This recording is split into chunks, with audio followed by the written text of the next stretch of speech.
What is going on, FA Nation? Happy Monday. We're going to kick off this week with a 9-game NBA slate for this Fantasy Alarm NBA DFS live stream. I'm joined by John Impemba. We have Matt Sells behind the curtain producing today. Thank you to Matt for that. John, what's going on, brother? How do you feel about today's slate?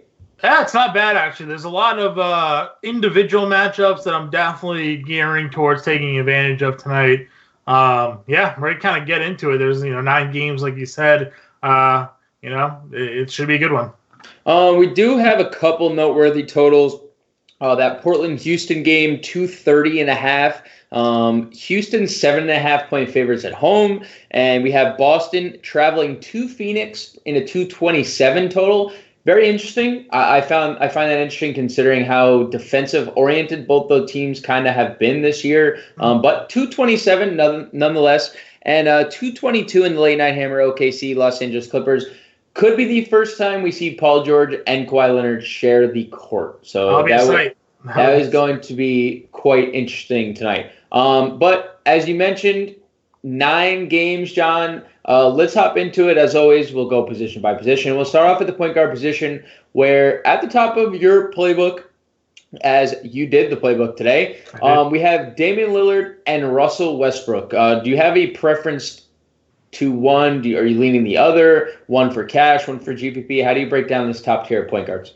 Yeah, I think Lillard's someone you can use across all formats. Especially on DraftKings, the pricing on him is just absurd, $8,600 you mentioned. Right. The matchup they're in, against Houston, no defense is going to be played in that. I think Houston's been a part of the 2 highest scoring games of the year, or at least up there. I know, they had that 318 game total against Washington, and there was, there's no defense there. So Lillard back and forth, even though he struggled a little bit of late.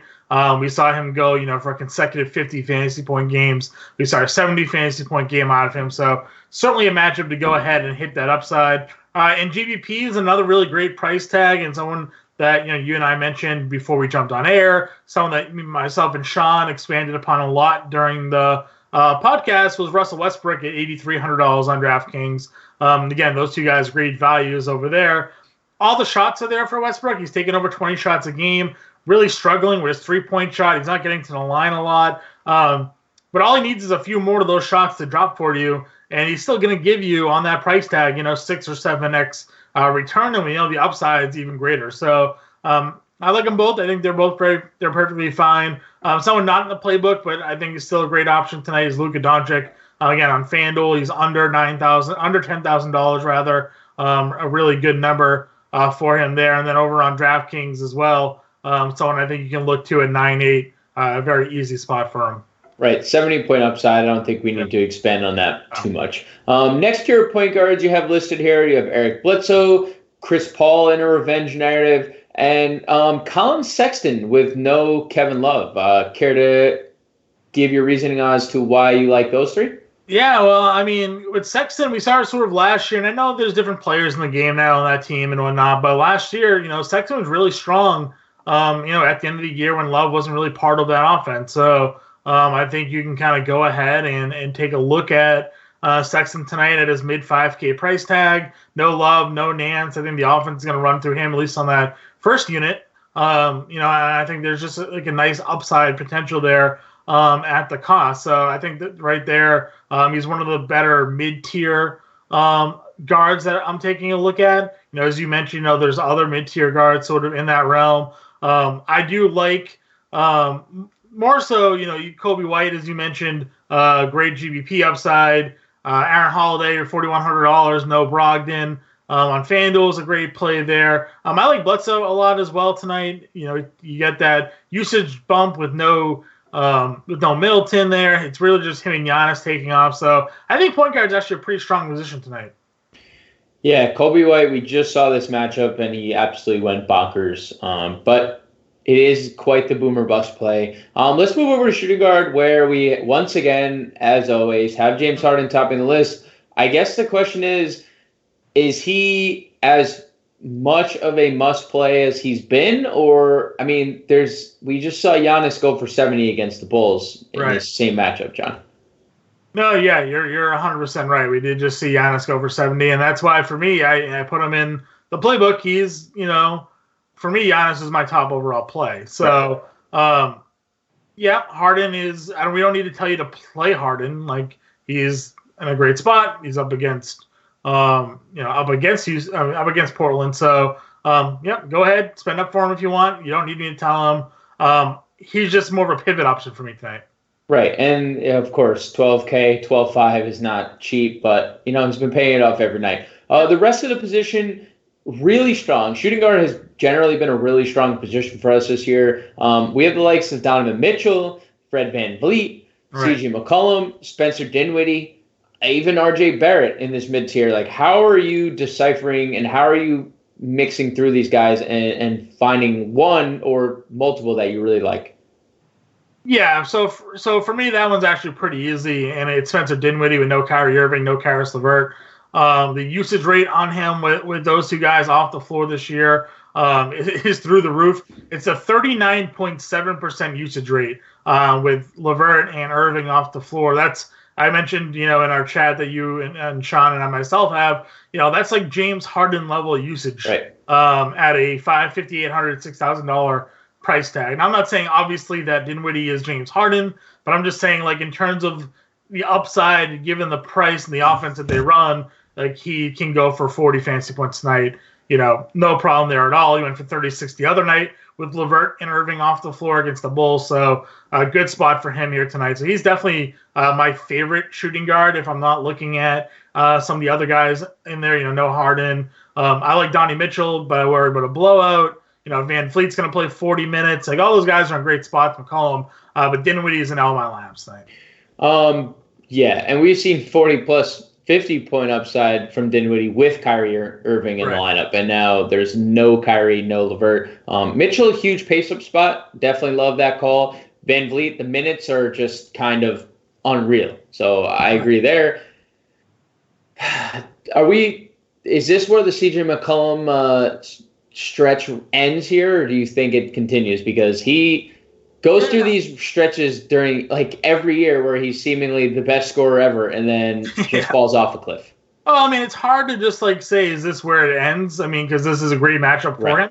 I think, both guards in both teams in this matchup are going to likely have good upside. So I'm going to go ahead and I'll pay McCollum again. I've always liked him more in cash games than tournaments, but I mean, he's flashed his tournament upside every now and then again. So I think you're certainly going to be able to game stack. And, there's enough value on tonight's slate where you could probably play Lillard, Westbrook, and McCollum all in the same lineup if you didn't want to use Harden. So, just one. You only have one shooting guard value on. It's Jordan Clarkson. Is he like a priority for you tonight, or just GPPs? In tournaments, yeah, for sure. And again, that's largely based off like FanDuel positions on DraftKings. There's guys who play shooting guard that are values. But yeah, I mean, you want to talk about another guy who, with no Kevin Love and no Larry Nance on the floor. Again, it's a very small sample size. I mentioned that, in the playbook. But with those guys off the floor, he also has like 1.4, I think it is, like fantasy points per minute, just a high usage rate. And we know Clarkson's a scorer. Like, that's what he is. So if you're going to tell me now that he could see an increased role just coming off the bench with that second unit all by himself, no Nance, no Love, maybe he just takes even more shots, and he's going up against the Knicks in a spot that we always love to attack. So, yeah, Clarkson's not starting. Don't be scared by that. He's been pretty consistent off the bench this year. Now I think there's just more opportunity for him. Yeah, and under 5K, Jordan Clarkson is where we like. We don't like when he starts getting over 5K. It's definitely a little dicey. Moving over to small forward, John's already said Giannis top play of the slate, so we don't really need to go any further than that. I mean, there's 100-point upside against the Bulls that just don't play defense. Let's be real. Moving down the list, though, I see Paul George, and obviously Paul George has been incredible these first two games. Are you as much in love with him if Kawhi plays? I mean, he is probably like expected to play. Or I mean, 8,100 is really cheap for the upside that Paul George can bring.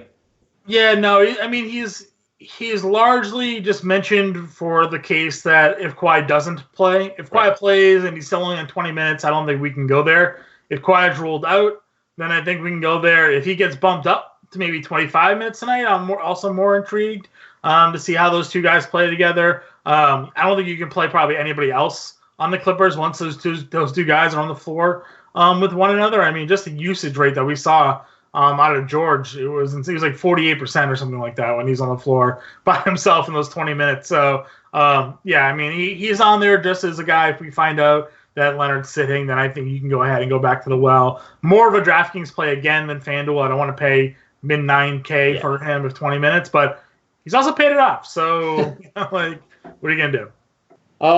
Rest of the position, we know Pascal Siakam is never going to be at the same position from DraftKings to FanDuel, but he is a small forward on FanDuel. 9,300 seems like a really good price tag for him. And then you have the likes of TJ Warren, a really cheap Daniel House for whatever one reason or the other. We kind of saw that with OG Anunoby yesterday, where he comes back from a one-game absence and is suddenly sub 5K. And Jared Culver, Nasir Little. So why don't you break down the rest of the small forward position for us? I mean, House is listed as probable, and he's another guy that's in just like a lot of my lineups. I mean, there's been like slight movement with that because of Kevin Porter moving into the starting lineup. Porter obviously not in the playbook today because we didn't know at the time that he was going to be the one that was in there. He's also mid-price, so you can go back and forth, but it's House has been very consistent this year. 6 of the 9 games that he's played healthy. You know, he got injured the other day. He's gone for like over 25 fantasy points, I think it is. So, I mean, you're talking about a 3,500 a guy who's gone for 25 plus or more. You're almost getting 7-8 return just based off his regular production. Never mind a really good spot here against Portland and yada yada. So, like, House is on DraftKings for sure, and a lot of great lineups. Not so much on FanDuel. He's 55. You can use him there if you want, but I think at that point you pivot all the way down to Porter and you take the $3,500 there on FanDuel for him. I mentioned to you, right before we jumped on, if you look at the games where Porter's played at least 20 minutes, like, he's been almost a fantasy point per minute player. Like, he's been in that, like, 18, 19-ish fantasy point production. And now he may start. Again, there's no Love. There's no Nance. There's not really much behind him in that position as well. So maybe he gets to play 25 minutes. Maybe he sees more than that. So I think there's potential for upside there. He's athletic. He's an interesting player to sort of watch. And I like him again against the Knicks. It's a good spot for him. Kevin Porter in cash games tonight, yes or no? On FanDuel, I could go there. On DraftKings, I'd rather use House at the same price. So, agreed. Let's move over to power forward, where Domantas Sabonis is $7,300. Right. And I know he's had 2 bad games, and I know that there are people back, a.k.a. Miles Turner. Mm-hmm. But Miles Turner really hasn't impacted him all that much this year, right, John? I mean, 7,300 and we get the Brooklyn front court seems a little too cheap, doesn't it? I mean, it does seem a little bit too cheap for sure. Obviously I would have liked Turner not to be there. Turner being active obviously does diminish a little bit of the upside because in the past, it's always been the center that really has been the one that takes over, even when there's 2 guys like a strong power forward. For whatever reason, it's just the center that gets the production. So I definitely like Sabonis. He can be in a lot of game sacks, I think, for you tonight. The prices you mentioned, really good at 73. He's not, I'd rather pay for Porzingis, I think, at 75, just because Turner's active. So that's the way I'm leaning. But again, it's not because I think it's a bad play. And just got official word, Daniel House will start tonight. Him and Clint Capella both will be in the starting lineup for Houston. Jason Tatum has also made your playbook, and we kind of talked about it before we got in air. Is there, I think there is a good floor for Jason Tatum. I mean, he even got us somehow 20-something fantasy points when he shot 1 of 18 from the floor. Right. So he does flash a good floor, but 8,300 and 7,600. Do you see, what is the upside, I guess? 6x, 6.5x, maybe 7 at that price? Yeah, I mean, he's more so the FanDuel play because, again, the lack of position flexibility that you have, right. You needed some depth options on FanDuel if you're going to try to be creative. So, it's not great, but it's just that, the way the tiers are built on FanDuel with the injuries and some of the matchups there, I wanted to put him there because I think there's still maybe not upside, but like he can get you 41. Like he can get you the 5x. So, and it's against Phoenix, he'll get Saric. And Saric isn't a great defender. So, is it ideal at that price? No, but I think he's safe. So, moving down the list, we have Robert Covington. Talk about safe. I know it's against Utah, but the minute seems secure without Andrew Wiggins. And we have Dario Saric. Would you, if you had to break it down, would you say Covington for cash and Saric for tournaments? Covington for cash, Saric. I think I would flip it, actually. I think Covington's more of my GPP play. Because, again, going into Utah is always a very tough matchup. Now, he's likely going to draw, like, we're like Bojan defense, at least starting him. So, I mean, like, that's a great spot for him. Bojan doesn't play any defense. And we know that Covington can play the defensive metrics and get you steals and blocks and whatnot. So, no, Wiggins obviously opens up more offensive ability for him as well. But I still think of him more as a GPP play because of where they're playing and potential for blowout and whatnot. As you mentioned, Phoenix is actually playing improved. Celtics still they're good defensively on some nights, so they're on a back-to-back. Maybe they're a little bit tired. They had a fly from Sacramento to Phoenix. Not a huge flight, but travel could take a little bit on you. So, I think I would go Saric maybe more for cash games here. Yeah, and 28th against power forwards, Boston is, according to DVP. So it is a nice match for Saric. Let's finish it up at center, John, where we just got word Clint Capella is starting. So a nice matchup against Whiteside. And on the flip side, Whiteside. Against Capella, do you have a preference to one or the other? Whiteside's cheaper across the industry, but we've seen 2020 upside from Capella lately. It is pretty impressive to see what Capella has done. I think they're more for game stacks for me tonight. I think I would still go with a Whiteside more than Capella. I feel like Capella has benefited with some of the matchups that he had those 20 rebounds against. And if Whiteside's going to play the 30-plus minutes, I feel like he has sort of I'm not going to say athleticism, but like he's just a bigger guy, I feel like. You see him in the paint, he's a heavier person, he's a better rebounder, better shot blocker. I think he could probably push Capella around a little bit more. But again, those two are mostly game stack plays for me. My lineups are focused around Miles Turner, and they're focused around Tristan Thompson tonight, given the injuries with Cleveland, and then the matchup for Turner against Brooklyn. Those are largely the two plays that I have in my lineups. I think you've done the GPP Flyers, DeAndre Jordan. I know him and Jared Allen sort of flip-flop between who plays more minutes. But the Pacers are not a great rebounding team, despite having Turner and Sabonis in their front court. Jordan, doesn't need a ton of minutes to get your blocks and rebounds value for him. So I think Jordan there is perfectly fine. And then I mentioned in the podcast, we do like attacking the Clippers at the center position. I know Steven Adams doesn't give you the world of upside, but he's pretty safe. At $5,100 over on DraftKings, like he can definitely get you 25 fantasy points in this matchup. He's going to have a ton of size over Montrezl Harrell, and they seemingly refuse to use Zubac for more than 18 minutes. So there could be like a 10-10 with a couple blocks or a handful of assists here out of Adams to get you value. So all those guys are fine. Right, and Adams super cheap across the industry. Center kind of priced down today, I would say. So it's a lot of good spots, a lot of good prices. John, we have a couple minutes.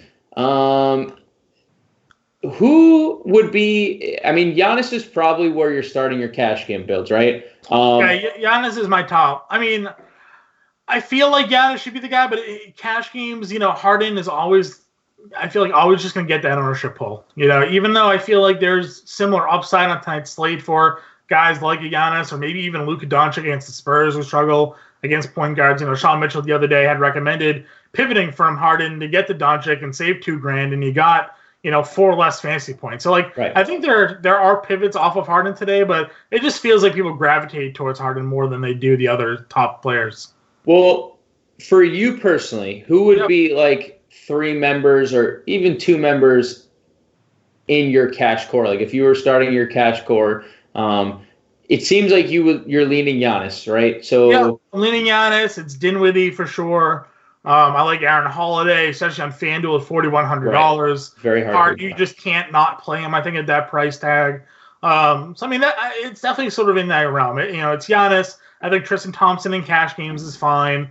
You definitely go ahead and put him in there. Especially on DraftKings again, where he's cheaper than Turner. On FanDuel, Thompson's actually more expensive than Turner, so you could take the savings and play Turner there. But yeah, that's largely where I'm going. I think Bledsoe is good for cash. McCollum's good for cash. A lot of those like mid-tier 7K guys, Mitchell, like all those guys I think are safe cash game plays. All right, well, we're going to get out of here a little early. We have the starting 5 video up. We have the Value Vault article up. The playbook is up. John's optimal example lineups will be out very shortly. Moments away, the moments you have all been waiting for. Once again, thanks to Matt Sells for producing today's show, and we will catch you guys in the winner circle.